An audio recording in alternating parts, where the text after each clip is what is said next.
बुल्ढाना जिले के मोताला और संग्रामपुर नगर पंचायत के लिए हुए चुनाव का आज चुनाव परिणाम घोषित हुआ। मोताला में कांग्रेस को स्पष्ट, जबकि संग्रामपुर में प्रहार और मित्र दल को बड़ी जीत मिली है। खास बात तो ये है कि इस चुनाव में बुल्ढाना जिले में दोनों नगर पंचायत में भाजपा ने एक जगह भी अपने खाता नहीं खोला। बुल्ढाना जिले के मोताला नगर पंचायत के 17 प्रभाग के लिए 64 उम्मीदवार चुनाव में थे, जबकि संग्रामपुर में 17 जगह के लिए 67 उम्मीदवार चुनाव में उतरे थे। मोताला नगर पंचायत में 2 चरण में हुए इस चुनाव का बुधवार को परिणाम घोषित हुआ। मोताला में 12 कांग्रेस उम्मीदवार विजयी हुए हैं। यहाँ कांग्रेस एक तरफा सत्ता में आई है तो भाजपा को जबरदस्त निराशा हाथ लगी है। यहाँ शिवसेना को 4 जगह जीत मिली है तो एनसीपी को 1 जगह मिली है। अगर संग्रामपुर नगर पंचायत की बात करें तो 17 जगह में से राज्य मंत्री बच्चू कडू के प्रहार संगठन और मित्र दल ने 12 जगह जीत हासिल की है, जबकि महाविकास आघाड़ी को 5 सीट पर जीत के साथ संतोष करना पड़ा है। यहाँ भी भाजपा अपना खाता नहीं खोल पाई। इन दोनों नगर पंचायत में चुनाव प्रचार में राज्य मंत्री बच्चू कडू, मंत्री यशोमती ठाकुर, अब्दुल सत्तार, नाना पटोले जैसे बड़े और दिग्गज नेताओं ने जोर शोर से प्रचार किया था। अब चुनाव परिणाम के बाद विजयी उम्मीदवारों के समर्थकों ने जोरदार जल्लोष किया। नगर पंचायत सार्वत्रिक निवडणुकीमध्ये आज पूर्णपणे मतमोजणी झाली असता या ठिकाणी 17 जागांपैकी 12 जागांवरती काँग्रेस पक्षाचा आमचा विजय झालेला आहे आणि हा जो विजय झालेला आहे हा काँग्रेस पक्षाचा आणि आमचा विजय नसून हा मोताळा शहरातील सर्वसामान्य जनतेचा विजय आहे। त्या मोताळा शहरातील जनतेने आमच्यावरती जो विश्वास टाकला त्या विश्वासाला सार्थ ठरवण्यासाठी आम्ही या ठिकाणी कुठेही कमी पडणार नाही व माननीय हर्षवर्धनजी सपकाळ आमचे नेते यांच्या नेतृत्वामध्ये ही निवडणूक या ठिकाणी लढवण्यात आली होती आणि या 17 पैकी 12 जागांवरती आमचा विजय झाला आणि आम्हाला जनतेने स्पष्ट बहुमत दिलं। या स्पष्ट बहुमताचा आम्ही या मोताळा शहराच्या विकासासाठी चांगल्या प्रकारे वापर करू आणि येणारा काळ हा मोताळा तालुका पूर्णपणे काँग्रेसच्या पाठीमागे उभा राहील अशी या ठिकाणी मी ग्वाही देतो आणि परत एकदा मोताळा शहरातील सर्वसामान्य लोकांचे, सर्व सुशिक्षित वर्गाचे जे विकासाभिमुख लोकांना या ठिकाणी त्यांनी निवडून दिलं त्या सर्वांचे मी मनापासून आभार मानतो। एसटी कर्मचारी पिछले 7 नवंबर से हड़ताल पर हैं। इस वजह से यात्रियों को दूसरे गांव तक पहुंचने के लिए निजी यात्री वाहनों पर निर्भर रहना पड़ रहा है, लेकिन पिछले 1.5 महीने में एसटी को भारी नुकसान हुआ है। तब से अब तक 10,000 से ज्यादा फेरियां रद्द होने की वजह से तेल्हारा डिपो को 2 करोड़ 40 लाख रुपए की आमदनी का नुकसान हुआ है। एसटी कर्मचारियों की हड़ताल को 73 दिन पूरे हो गए हैं, लेकिन अनसुलझे मुद्दों के कारण हड़ताल समाप्त नहीं हुई है और कर्मचारी अभी भी अपनी मांगों पर अड़े हुए हैं। हर दिन 150 फेरी पूर्ण कर 9,641 किलोमीटर प्रवास कर हजारों यात्रियों को अपने गंतव्य तक पहुंचाने का काम करने वाली लाल परी के पहिए बीते 2.5 महीने से थमे हुए हैं, जिस वजह से तेल्हारा डिपो को हर रोज 3,48,000 रुपयों का नुकसान हो रहा है। 2.5 महीने में डिपो को कुल 2 करोड़ 86 लाख रुपयों का नुकसान होने की बात बताई जा रही है। निराश्रित लोगों को आर्थिक सहायता प्रदान करने के लिए राज्य सरकार और केंद्र सरकार द्वारा विभिन्न योजनाएं ली जाती हैं। राज्य में श्रावण बाल, संजय गांधी निराधार योजना, दिव्यांग कल्याण योजना, विधवा महिलाओं के लिए निराधार योजना, इन योजनाओं के माध्यम से लोगों को आर्थिक सहायता प्रदान की जा रही है। अकोला जिले में संजय गांधी निराधार योजना के 41,000 लाभार्थियों को हाल ही में 36 करोड़ 79 लाख रुपए दिए गए। संजय गांधी निराधार योजना में निराश्रित व्यक्तियों को प्रतिमाह 1,000 रुपए की सहायता प्रदान की जाती है। सहायता की राशि पात्र लाभार्थियों के बैंक खातों में जमा की जाती है। इस योजना के अंतर्गत अप्रैल से दिसंबर तक 9 महीनों में अकोला जिले के 41,641 लाभार्थियों को 36 करोड़ 79,73,800 रुपए की सहायता प्रदान की गई। ये सहायता अकोला शहर में 6,458, ग्रामीण अकोला में 7,514, बार्शी टाकली में 2,362, अकोट में 1,102, तेल्हारा में 4,050, बालापुर में 4,505, पातुर में 2,690 और मूर्तिजापुर में 5,960 लाभार्थियों के खातों में जमा की गई। संजय गांधी निराधार योजना के तहत हर माह में मिलने वाली सहायता के लिए संबंधित बेसहारा व्यक्ति की वार्षिक आय 50,000 रुपए तक होनी चाहिए। बुल्ढाना जिले के खामगांव नांदुरा मलकापुर में राष्ट्रीय राजमार्ग के किनारे अवैध और बिना लाइसेंस के नकली बायोडीजल बेचने के लिए पंप लगाए गए हैं। पंपों द्वारा बायोडीजल के नाम पर अवैध ज्वलनशील पदार्थ बेचे जा रहे हैं। खामगांव MIM की ओर से मंगलवार को जारी निवेदन में बुल्ढाना जिलाधिकारी को जिले में नकली बायोडीजल की अवैध बिक्री पर रोक लगाने की मांग की गई, अन्यथा आंदोलन करने की चेतावनी दी गई। अकोला और वाशिम जिलों में बायोडीजल पंपों पर छापा मारा गया था और नकली बायोडीजल प्रदूषण युक्त और बिना लाइसेंस का होने की वजह से पंपों को तुरंत बंद कर दिया गया था। ठीक उसी तरह बुल्ढाना जिले के मलकापुर में एक नकली बायोडीजल पंप पर भी छापा मारा गया था, लेकिन मीडिया में मामला सामने आने पर संबंधित पत्रकारों को जान से मारने की धमकी दी गई थी। कुछ जगहों पर बायोडीजल पंपों को तहसीलदार ने सील करने का दिखावा किया, लेकिन असल में डीजल सीधे पंपों से बेचा जा रहा है। इससे स्पष्ट है कि नकली बायोडीजल के विक्रेताओं का एक बड़ा अंतर्राज्यीय गिरोह है और वे इन अवैध और बिना लाइसेंस वाले बायोडीजल को बेचकर सरकार का बहुत बड़ा नुकसान कर रहे हैं। खामगांव MIM शहर के अध्यक्ष आरिफ पहलवान ने जिला कलेक्टर को बुल्ढाना जिले में अवैध नकली बायोडीजल की बिक्री को तुरंत रोका जाना चाहिए, अन्यथा जन आंदोलन करने की चेतावनी दी। आज कलेक्टर साहब को एक निवेदन देने के वास्ते आया हूँ कि जो बायोडीजल का जो बालापुर से लेके तो मलकापुर तक जो काला बाज़ार चालू है, बायोडीजल के नाम के ऊपर जो थकीत हो रही है और जो लोगों को, ट्रक वालों को लुटे जा रहा है, इसकी वजह से वो सब बंद होना चाहिए।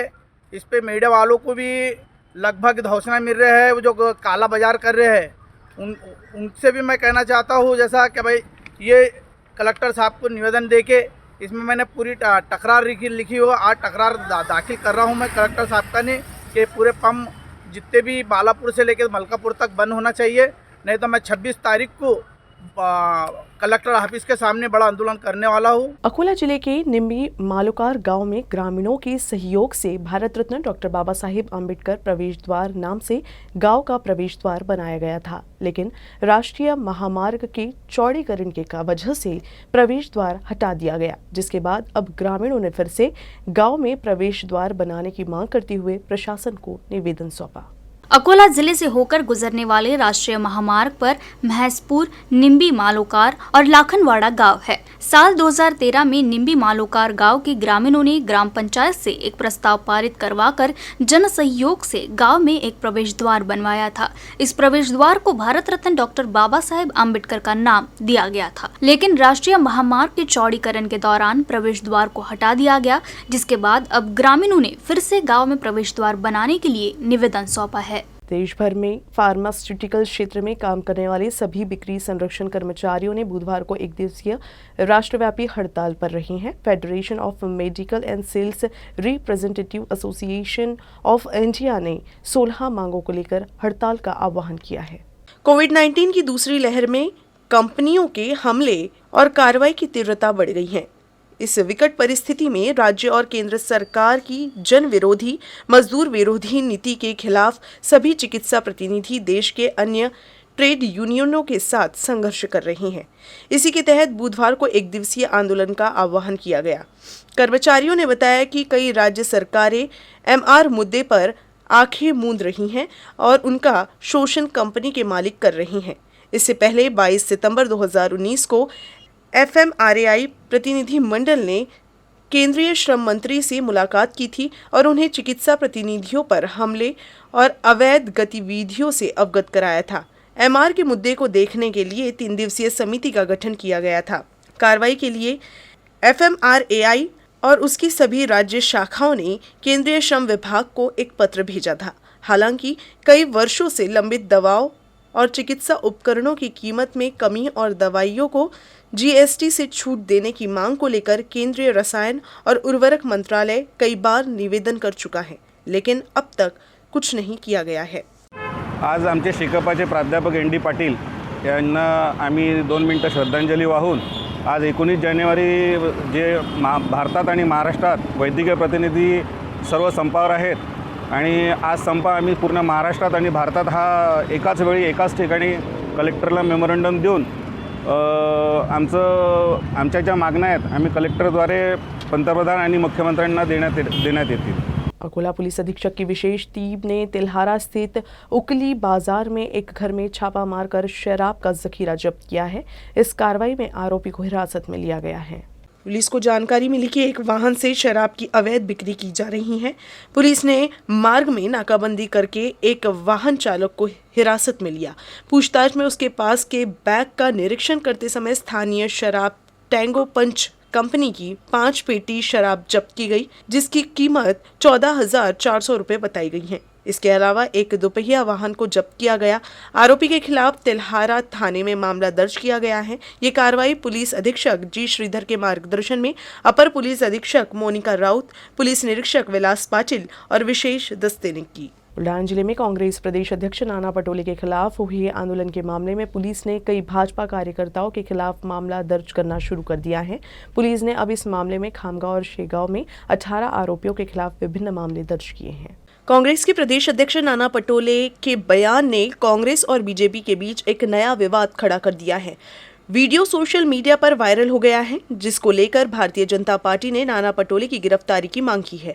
इस बीच भाजपा कार्यकर्ताओं ने मंगलवार को बुल्ढाना जिले के खामगांव, शेगांव, बुल्ढाना और चिखली में पटोले की प्रतिमा जलाई। पुलिस ने अब इस संबंध में कई मामले दर्ज किए हैं। खामगांव शहर में 10 और शेगांव में 8 आरोपियों के खिलाफ कुल 18 मामले दर्ज हैं।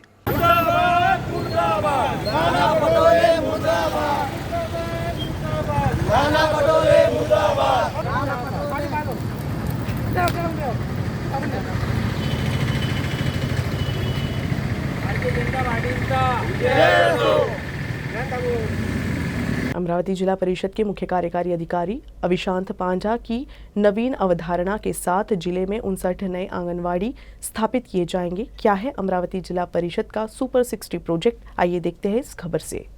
आजकल बच्चों को पढ़ाने के लिए कई शैक्षिक सामग्री जैसे चार्ट, चित्र आदि का उपयोग स्कूल में किया जाता है, लेकिन जिला परिषद की अवधारणा बाला की कल्पना करने वाले नए आंगनवाड़ी केंद्र का भवन अब बच्चों को पढ़ाएगा। ये केंद्र 700 वर्ग फुट के क्षेत्र में स्थापित किया जाएगा। खास बात तो ये है कि जिले के हर सर्कल में इस तरह की आंगनवाड़ी केंद्र स्थापित किए जाएंगे।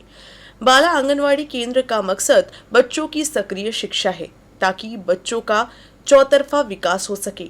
आंगनवाड़ी केंद्र का निर्माण इस तरह से किया जाएगा कि आंगनवाड़ी के बच्चे इन सभी गतिविधियों के दौरान पौष्टिक भोजन तैयार करते, सीखते, खेलते और स्नान घर का उपयोग करते हुए दिखाई दे। महिला एवं बाल कल्याण विभाग के उप मुख्य कार्यपालन अधिकारी डॉक्टर कैलाश घोड़के ने विश्वास जताया कि जिला परिषद का सुपर 60 प्रोजेक्ट जल्द ही पूरा हो जाएगा। की अनेक अंगणवाडी केंद्राला जे बिल्डिंग असतात त्याच्यामध्ये वेगवेगळं साहित्य लावलं जाते किंवा काही ठिकाणी साहित्य असते, काही ठिकाणी साहित्य नसते, परंतु सरांच्या कन्सेप्टमधून अशी एक बिल्डिंग तयार होत आहे जी स्वतःच अंगणवाडी केंद्रातील मुलांसाठी एक शैक्षणिक साहित्य असेल। बिल्डिंग ॲज लर्निंग एड म्हणजे बिल्डिंगच ती त्या मुलांच्यासाठी शैक्षणिक साहित्य बनणार आहे। यामध्ये आपण बघतो की अगोदरचं जे बांधकाम होतं ते जवळपास 470 स्क्वेअर फीटचं होतं। हे जे बांधकाम आहे हे जवळपास 735 स्क्वेअर फीटांचं आहे। हा मेजर फरक आहे, म्हणजे अंगणवाडीचं बांधकाम जास्तीचं आहे। दुसरा, अगोदरचे जे अंगणवाडी केंद्र आहेत त्यांच्या खिडक्या उंच ठिकाणी आहेत, ज्या की आपण अंगणवाडी केंद्राच्या ॲक्टिव्हिटी रूममध्ये बसल्याच्या नंतर मुलं बाहेरचं जे साईट आहेत, बाहेरचे जे दृश्य आहेत ते बघू शकत नाहीत, परंतु या बाला अंगणवाडी केंद्रामध्ये ते मुलं बाहेरचे दृश्य बघतील।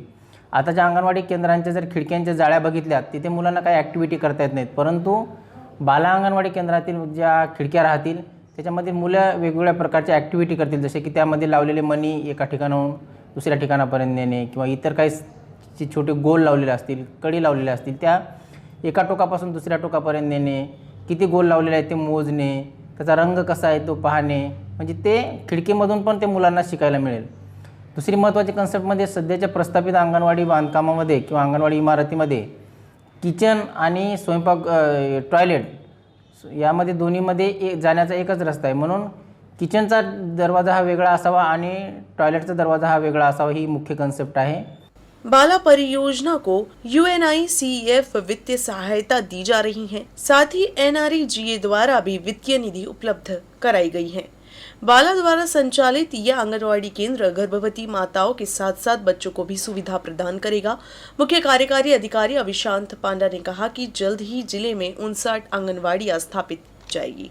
अमरावती जिल्ह्यामध्ये 59 जिल्हा परिषद गटामध्ये 59 अंगणवाडीज करण्याचे निर्णय घेण्यात आलेला आहे। याच्यामध्ये नरेगाच्या कुशल निधी आणि बालाची जो संकल्पना आहे, ज्याच्यामध्ये नवीन लेआउट, नवीन एस्टिमेट एक आम्ही युनिसेफ सोबत बसून आम्ही तयार केलेला आहे आणि एक वाढीव 15 लाखाची एस्टिमेटच्या माध्यमातून आम्ही आता अंगणवाडीजचं कन्स्ट्रक्शन आम्ही करणार। याच्यामध्ये प्रत्येक जिल्हा परिषदचे मेंबर्स, पदाधिकारी, जे काही स्थानिक पदाधिकारी आहेत त्यांच्या सहमतीसोबत अशी प्रकारची संकल्पना एक आम्ही सुरू केलेला आहे।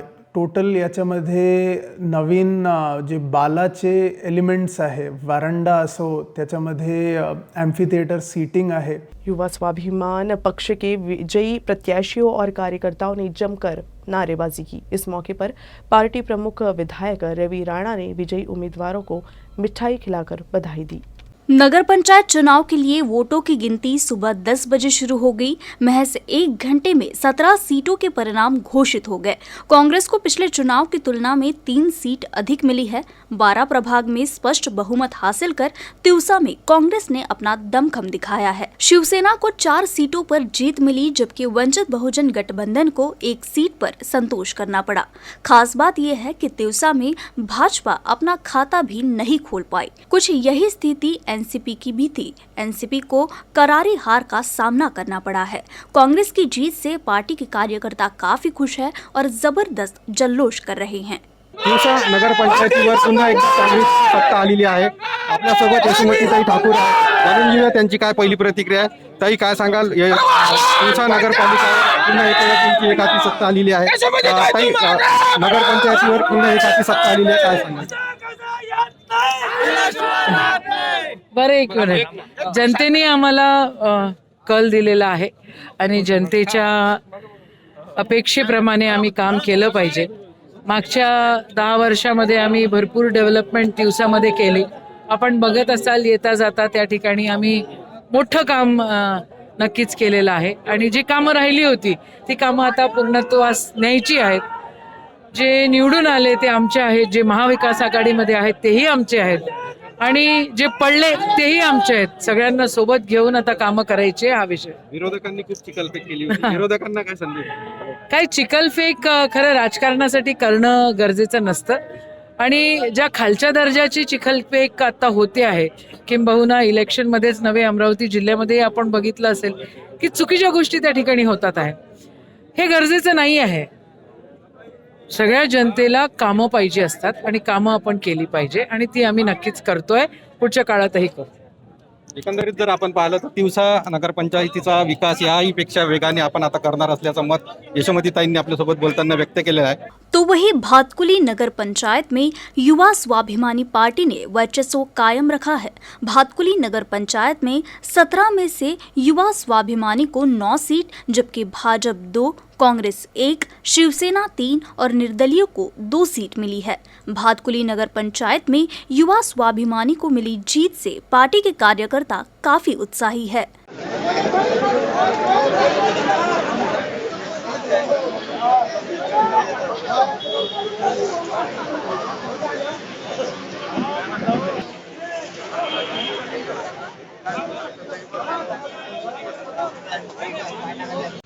आज नगरपंचायत भातकुली ज्या ठिकाणी युवासेना पार्टीची सत्ता होती, आणखी 2 उमेदवार बहुमताने जास्त निवडून आले आणि बहुमताची सत्ता युवासेना पार्टीची आलेली आहे। ज्या पद्धतीनं भातकुली नगरपंचायतचा विकास झाला आणि त्या विकासाला बघून ज्यांनी आज युवासेना पक्षावर विश्वास ठेवला आणि एकतर्फा झेंडा हा युवासेना पार्टीचा इथे फडकलेला आहे। हा सगळा विजय तिथल्या कार्यकर्त्यांचा, तिथल्या जनतेचा हा विश्वास आहे आणि त्यांच्या विश्वासाला खऱ्या अर्थानं विजयाचा झेंडा युवासेना पार्टीचा पुन्हा फडकला आणि त्या ठिकाणी महाविकास आघाडीचा सुपडा साफ झालेला आहे। त्या ठिकाणी महाविकास आघाडीचा सुपडा साफ होऊन त्यांनी पूर्ण ताकद लावली, पण जनतेने विकासाला संधी दिली, विकासाला साथ दिली, युवासेना पार्टीला साथ दिली आणि पालकमंत्री यशोमती ठाकूर जिल्ह्यामध्ये असताना त्यांनी पूर्ण ताकद लावल्यानंतर तिथे फक्त काँग्रेसची एक सीट आली। न्यूज़ रूम से बस इतना ही। आप देखते रहिए UCN न्यूज़ अकोला।